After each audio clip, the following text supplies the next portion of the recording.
the whole time I'm in Valhalla, I'm not seeing what's going on in New York City, but the Bloods is growing rapidly. So when I come back down to C95 and I'm going to court, one day I'm going to court, I hear B-boy. Like the way they do, sitting with the crew, I had to get some food. I see you looking like you do. Had to make a move. Still I gotta grow in a Jimmy Choo's. Break the rules, no you're not a fool, but I'm in the mood. So when they sent me the one-upper, I landed there. It was a dude named X there. Xavier used to own Club Boom in the Bronx. And X at the time was one of the big dogs for sex, money, and murder. So X was in my house. When I pulled the one-upper, X was already in the house. He had a phone for the Bloods. Then I had a Muslim brother there named JB. JB was facing 2 murders and a bank robbery or some shit. He was a part of a crew from Brooklyn called the 10 Thieves.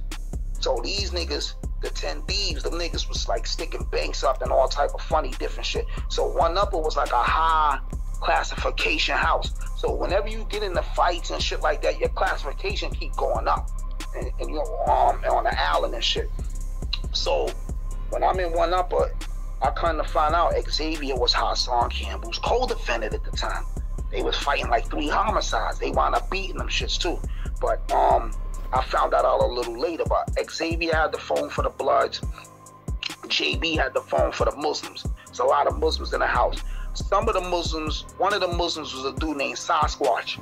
Sasquatch was from the notorious Harlem crew called No Fear from 112th and Money Avenue, Manhattan Ave and all that, 7th Ave, the No Fear crew. So, you know, some people associate the No Fear crew with Fritz and stuff like that because they all from the same block. But when I landed in one-upper, Sasquatch was there from the No Fear crew.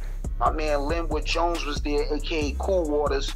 He was a part of the Wild Cowboys. The Wild Cowboys was a notorious crew from the South Bronx / Harlem. So back in like 96, 95, a lot of the dudes from all the top New York City crews was getting locked up. Some was going to the feds, some was on the island sitting up for bodies, you know, all type of cases and all that. So 9-5 and 9-6 and all that was a crucial year. You know what I'm saying? A lot of dudes with names was getting locked up from the streets, niggas that was putting it in jail. So it wasn't no one group of people dominating because a lot of niggas had got busy. You know what I'm saying? But the Bloods was up in numbers. They was growing rapidly.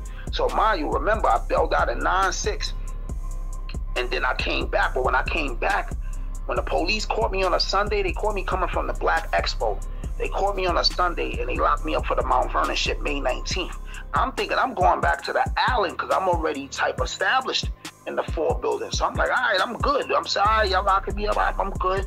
They like, no, you going to Valhalla. So that shit threw me off. So mind you, the whole time I'm in Valhalla, I'm not seeing what's going on in New York City, but the Bloods is growing rapidly. So when I come back down to C95 and I'm going to court, one day I'm going to court, I hear B-boy, blood up. I hear that, but the shit sound like it's 1,000 niggas saying that shit. So back then, Bloods used to do roll call. They don't do roll call no more, but roll calls, them niggas had like anthems. Niggas would be like Sonic Boom, and they'd be kicking they cell gates and all you can and all type of video game shit. But the shit was organized, though. It was in unison. That shit had like some type of energy with it. You know what I'm saying? So I'm coming to Bronx Supreme Courthouse. I see different pins. It's like 3 pins with just niggas with all yellow and black on. And then it's like 3 more pins with niggas with just all red on. And then it's like 2 pins and it's neutral niggas, it's Muslims. So I'm like, yo, what the fuck is going on? They like, oh, that's the Latin Kings and the Bloods. They going to war. It's like a big war going on. So we got to separate them. All type of niggas had mittens on their hand, but it wasn't the same mittens that when I was in C74 what niggas had for cuttings and all that. These mittens was different. These mittens was like long styrofoam things that go over your hand. Before, the mittens was like just like black leather mitten gloves, so you can't grip a razor and cut a nigga. You know what I'm saying? So anyway, I'm coming through court, and I see the Latin Kings, I see the Bloods, I see the neutrals. It ain't no Crips around. If there was Crips, they was on Navy SEAL time. And what I mean by Navy SEAL time, them niggas was under the radar, blending in like they was neutral or some funny shit. I wasn't seeing no Crips at this time. So when I come through, I sees Hassan Campbell. They got him in a cage by himself, but he got the mittens on. So I'm like, oh shit, assalamu alaikum, what's up? So he ain't like, ain't nothing, man, I'm good. You back here? I said, yo, yeah, I caught another case or whatever. He was already slashing niggas. Hassan was predicate up already. They labeled him a predicate slasher. He had the mittens on and all that. When he came up, he had a handcuff key. I don't know how the fuck he got the handcuff key. A CO bitch must have gave it to him or something. But Hassan Campbell wound up seeing one of his enemies, and that nigga came up out them handcuffs. I don't know how the fuck they call it the Houdini. The blood niggas call it the Houdini. But what it is niggas be having handcuff keys. So when I seen him, he was mittened up, shackled down. You know how the predators be shackled down. But I think they put a nigga in his cell or something. They put a Spanish nigga in his cell or some shit. He came up out the cuffs, and they was wiggling him, and the nigga was fighting. They getting it on in the cell. I'm like, oh shit. The nigga came out of his cuffs, and then they took him and put him in another cell. I didn't see him no more until after I copped out to the robberies and we landed in downstate. You know what I'm saying? Me and him had landed in downstate together. Now, when I went to downstate in 9/7, everybody who had a name from every nation was there in 9/7. Robo Just was there, the original Robo Just from South Jamaica, Queens, the big GKB, the big G Shine, rest in peace. Robo Just was there. Non-Trade Deadeye was there. Scar Valentine was there. Rest in peace, Scar Valentine. Latin King Heck Tech was there. Not the Heck Tech from Cortland Ave. That was the kingpin and the shooter that got killed. No, it was a Latin King nigga named Heck Tech. So don't get them mixed up. But it was a Latin King nigga named Heck Tech. He was putting on. He was a predicate. He was slashing. He was letting his razor go. And then it was a Nieta nigga named Goggy Love. Goggy Love only had 9 fingers.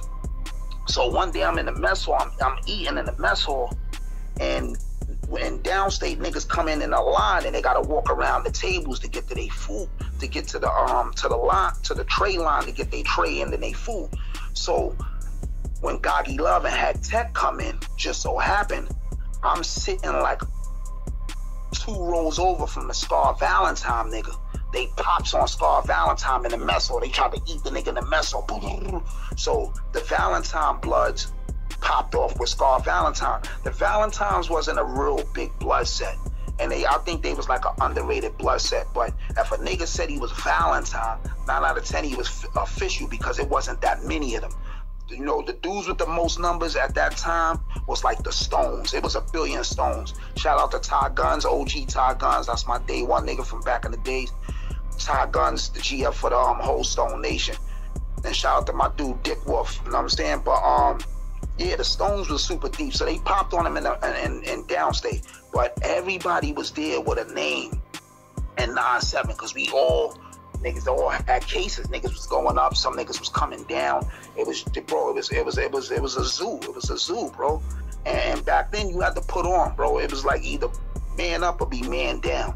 So you know niggas was putting in work. So you know my name wound up getting established and all that. But you know to me, I always got jumped. Most of the time I always was outnumbered. So it was to the point where 4 niggas on 1 to me was a fair one. That's how many times being jumped is nothing. You know what I'm saying? So if I'm fighting 3 or 4 niggas, I mastered. I didn't master, but I kind of like perfected how to fight 4 and 5 niggas at one time and still put 2 of them out before the other 3 fry me. You know what I'm saying?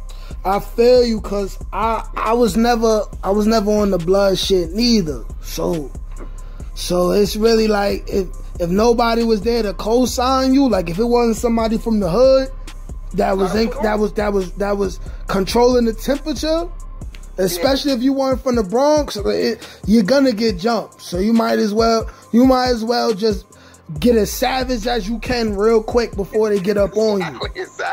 exactly. And then back then, you know, they had, you know, there's certain stuff I'm leaving out because that'll make this shit like a 3-hour interview type of shit. But back then too, them niggas had scrub brushes and all type of shit too. So you can grab a scrub brush and smack a nigga's head with it. I'm talking about the long scrub brushes. I ain't even talking about the little shits with the nub handle. I'm talking about the long shits. And bro, you waka-taka nigga with that, bro. You turning that nigga light bulb off after that. It's oxygen from. You know what I'm saying? He's out of there. But you know, it was a lot of shit going on. And when I look back, I'm kind of glad I went through that. I don't ever regret going to jail because it made me the man who I am today. So when I went up north, my first jail was Green. Wait, hold on. Before we get into the North stories, both my phone's batteries is about to die. So that's part 2 then. I got 5 EP albums. They on all platforms. Just type in my name on iTunes, Google Play, Spotify, Amazon, Deezer. I dropped the album this year called Beyonder. I dropped 3 albums last year, Pure Energy, Sovereignty 2, and Obsession. And I dropped 2 albums the year before, Black Adam and Sovereignty 1. So, you know, check it out. I got a lot of features on there. So what I want you to do too is text me all your socials and all of that and all the links to your music so I can put that in the description. And I'm gonna have your social showing throughout the whole video.